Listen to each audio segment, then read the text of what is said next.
धीरे घर के अंदर आ गया। उसके चेहरे पर हल्की मुस्कान थी, लेकिन उसके आंखों में जिद साफ दिख रही थी। बेटा, मुझे पता है कि तू फिर उसी शमशान के बारे में सोच रहा है। मैंने तुझे कितनी बार समझाया कि तू उस शमशान के बारे में सोचना बंद कर दे। जो भी उस शमशान के बारे में सोचता है वो कभी जिंदा नहीं रहता। माँ, तुम भी ना गांव वालों की बातों में आ जाती हो।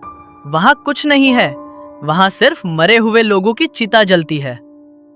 बेटा, तुझे ये बातें कहानियों की तरह लगती होगी, लेकिन ये बातें सच है।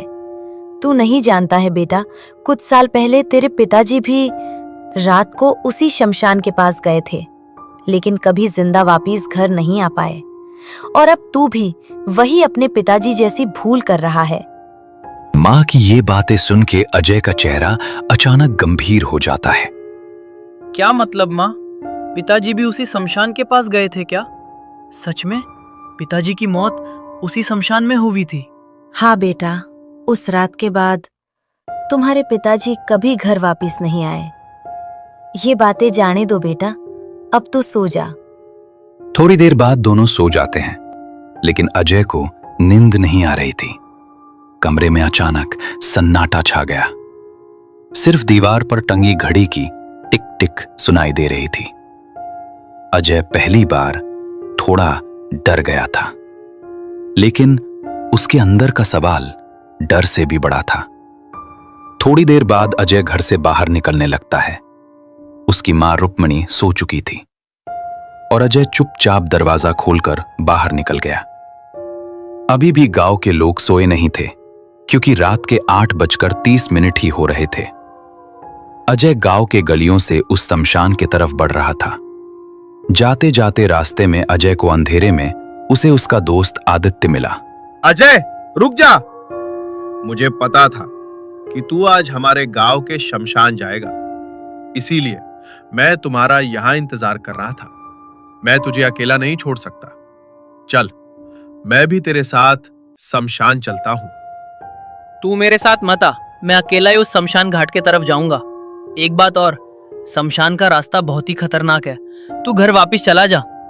अगर सरस्वती काकी को पता चला कि तू मेरे साथ उस शमशान में गया है, तो सरस्वती काकी मुझ पर बहुत गुस्सा करेंगी।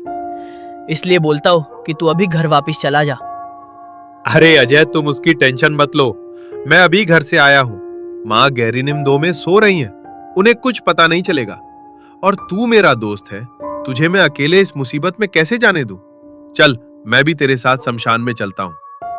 आदित्य की ये बात सुन के दोनों दोस्त धीरे धीरे चलते हुए गांव के चौपाल के पास पहुंचे। वहां चाय की दुकान पे हल्की सी आग जल रही थी और कुछ लोग चाय की दुकान पे बैठे हुए थे। अरे गोपाल, भोला, अब मैं तुम दोनों को क्या बताऊं? जब मैं कल रात 10 बजे खेत से उस शमशान के रास्ते से आ रहा था, तो मैंने वहां अपनी आंखों से देखा कि उस शमशान में रात को कोई चलता है। हाँ शंकर काका, आपकी बात बिल्कुल सही है। मैंने भी सुना है कि अपने गांव के शमशान में रात को 9 बजे के बाद किसी औरत की रूह वहां घूमती रहती है, और वो कोई इंसान नहीं है, वो तो एक चुड़ैल की आत्मा है जिसकी परछाई उल्टी चलती है। जो भी रात को शमशान वाले रास्ते से जाता है वो कभी वापस नहीं आता। दूसरी तरफ चाय के दुकान से दूर अजय और आदित्य छुपकर गांव के लोगों की बातें सुन रहे थे।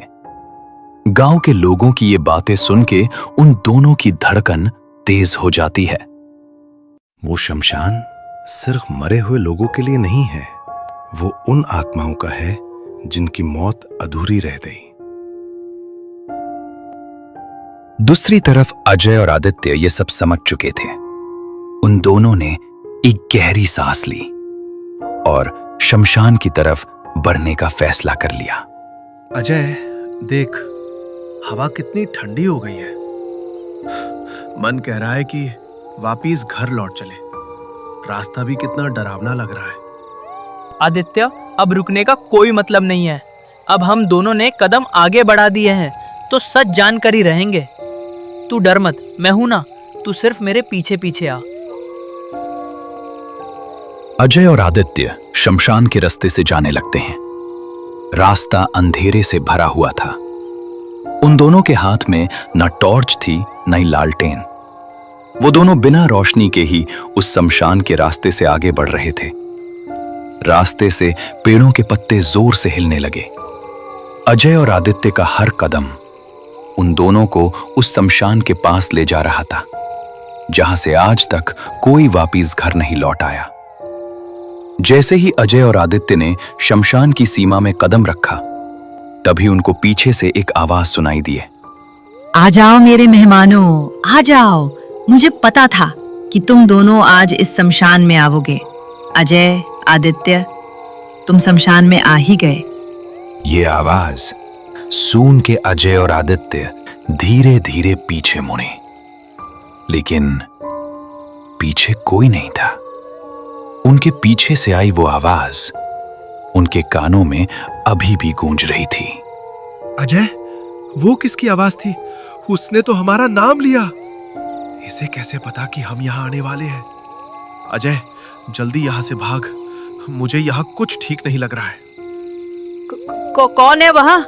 अगर कोई है तो सीधी तरह से हमारे सामने आ जाओ। तुम कोई भी हो, अगर तुम छुप छुप के हमें डराने की कोशिश कर रहे हो तो भी हम तुमसे डरने वाले नहीं हैं। तभी पूरे शमशान में तेज ठंडी हवा चली और अचानक से अजय के पैरों के नीचे की राख अपने आप गीली होने लगी। ये देख के अजय पीछे हट जाता है, लेकिन तभी उसे दूर एक जलती हुई चिता दिखाई देती है। अजय धीरे धीरे उस चिता की तरफ बढ़ने लगता है।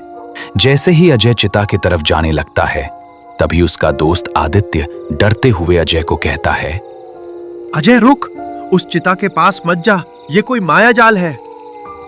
लेकिन आदित्य, ये चिता कैसे जल रही है? कुछ समय पहले तो यहाँ कोई भी चिता नहीं जल रही थी, तो अब यहाँ ये चिता कैसे जल रही है? क्या हमने यहाँ आके कोई गलती तो नहीं कर दी? लेकिन अजय ने हार नहीं मानी। वो अकेला ही उस जलती हुई चिता के पास जाने लगता है।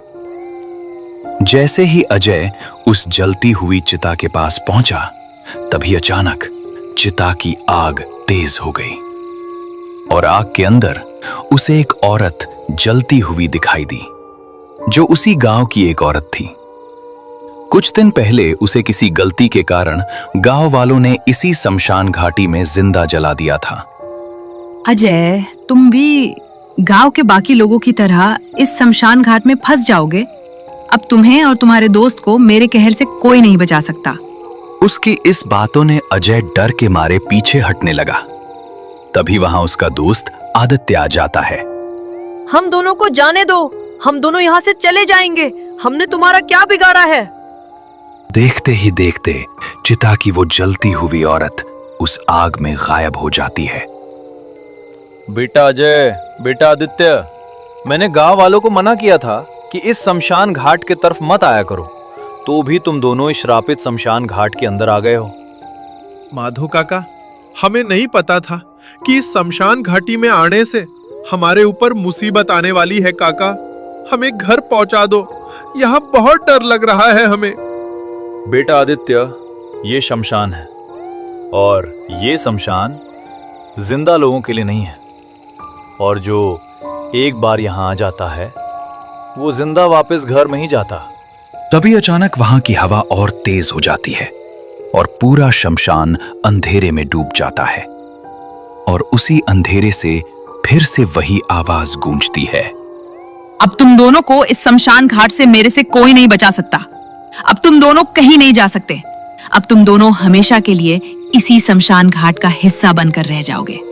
इतना बोल के वो चिता वाली औरत अजय, आदित्य और माधव काका के सामने खौफनाक चुड़ैल बन के खड़ी हो जाती है।